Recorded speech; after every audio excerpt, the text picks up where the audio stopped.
Yeah, it's Rob here again. Well, I got my furnace blower going, and I've got a heap of scrap aluminium leftovers and bits and pieces from old junk motors and stuff. So I'm going to cast some aluminium today. I need a bit, and I've cast it previously, and here's some round stock left over that I did that I'm going to remelt, and it had a few little pinholes in it. It wasn't too bad. I'll remelt that, and I'll remelt some of this gear, and I'll cast up some alloy stock, round stock, and all I do is I just use a tube, mount it in a box, with some sand around it to support it, melt the aluminium, pour it down the tube. When it's cooled down, knock out the aluminium, because the aluminium will always contract more than the steel, so you'll have no trouble getting it out of the steel tube afterwards, provided there's no burrs or anything inside, and you finish up with some nice round aluminium for free. So I'll get the fire going. So here we are, stoking up the fire, and I haven't got the blower on yet, but I'll put it on in a sec, and we'll get some action here. There she goes. You can see the difference straight away. Things are heating up.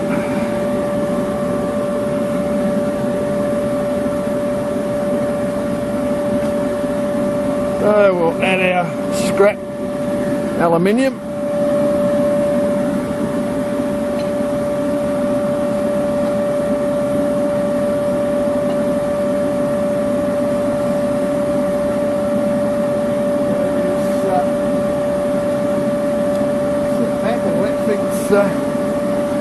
Take their course. So things are looking pretty warm in there, and the aluminium that's in there is going to be melting down very nicely and quickly. If I turn the blower off, you'll see the difference. So we turn off the blower. Yeah, it's not bad. It would melt, but take a while. And there's a lot more smoke too. But turn the blower on.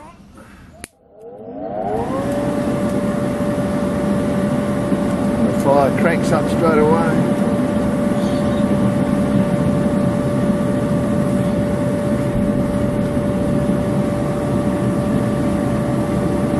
Now things are getting hot again. You'll notice I've blocked off the vent on the top. That's to keep the heat in as much as possible. So give us about 10 minutes and the aluminium should be melted down enough that we can add a bit more.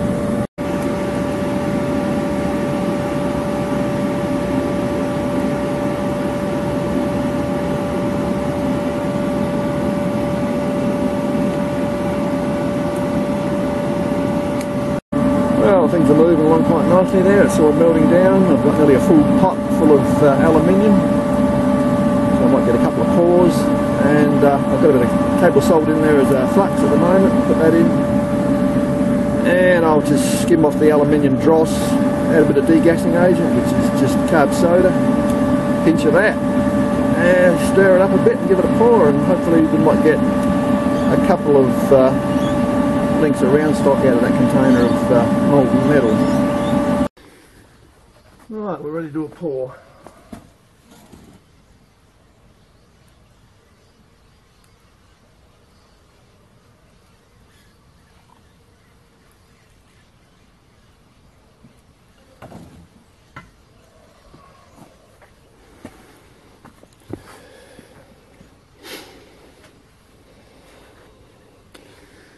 Now we'll let that cool down, put the excess aluminium back in the pot, and we'll probably have enough for one more. So what have we got? Let's just knock it out and see what happened.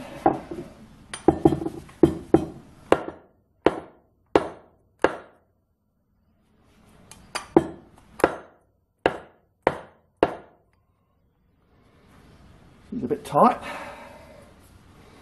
but it'll cut.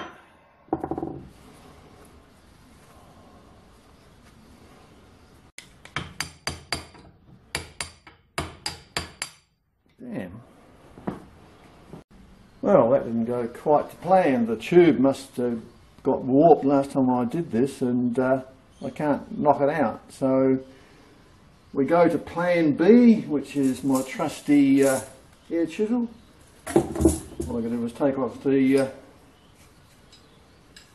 needle disco fitting, and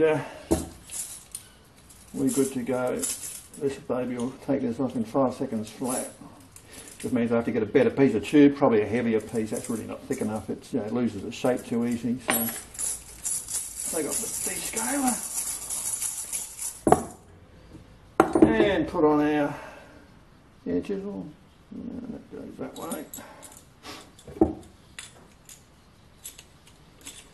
And plan B will come into action.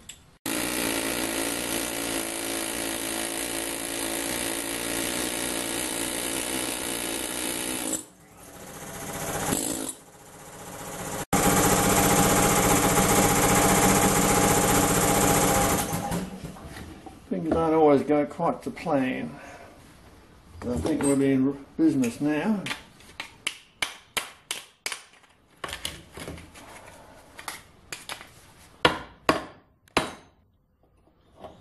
Not you bastard, let go.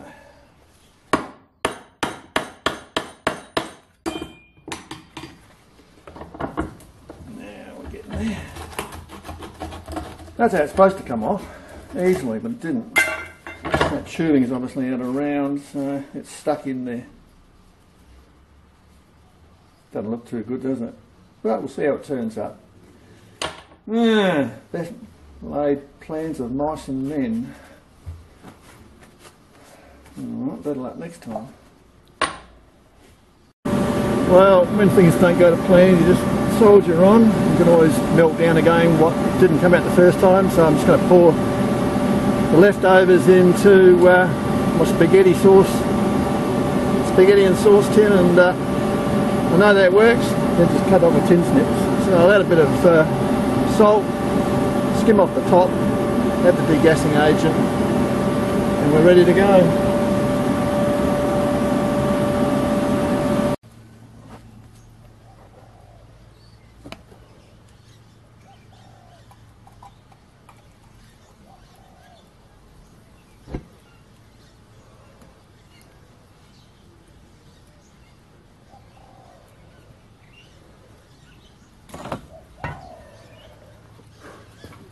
And that, folks, is that. Hot work, but if you cover up, you'll be right. So here we are, after a few little problems. This pour went good, no problem whatsoever. This one, well, you know, it doesn't look too flash, but once we machine it back, we'll see what we got. I've obviously scored it with the air chisel. You've got to say it was a bit of a disaster, but we'll snip the tin off this and then we'll see what we got. Here's our big slug of aluminium. How's that, eh? You know, we bought that, it cost you a few bob. How good is it? Well, we'll machine it back and we'll have a look and just see what sort of metal we've got in there, but you don't know until you turn it back. But hopefully, I mean, I did everything right, so it should be okay. We'll find out.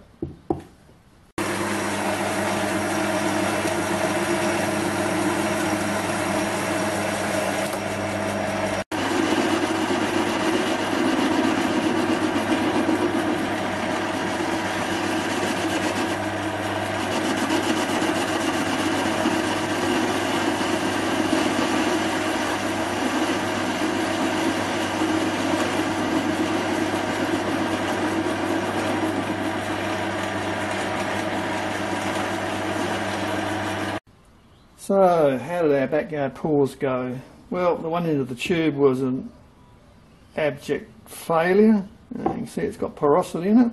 You don't want that. For some reason, who knows why, it's got bubbles in it, and it didn't release like it should have, so you've got to say that that was a dismal failure. So that goes back in the melting pot. But our spaghetti tin pour went really good. That's not bad. I mean, look at that. Tiny, tiny, tiny little bit of porosity there. Very marginal. Very, very, very small. That's the other end of it. So that's a good ingot. You know, you could machine something useful out of that. And certainly for gears, it'd be fantastic. You could just slice them off with your power bandsaw, and you could have some good gears out of that. You know, that's really good. So yeah, I'm pleased with that. That's pretty good. That's you know, along the lines of what you get consistently. Why that failed so badly, I don't know. Something screwed up there, but it was doomed to failure from the beginning, that one, I think. So I'll have to rethink this way of doing it. But certainly the old spaghetti tin technique works good, and as you can see, it's good. Yeah, I'm pleased with the blower. My 20-buck blower made a huge difference to the fire, as you saw. Got the temperatures up and melted it. Aluminium, quick, smart. So yeah, the blower was great. I don't need to slow it down. It's good as it is.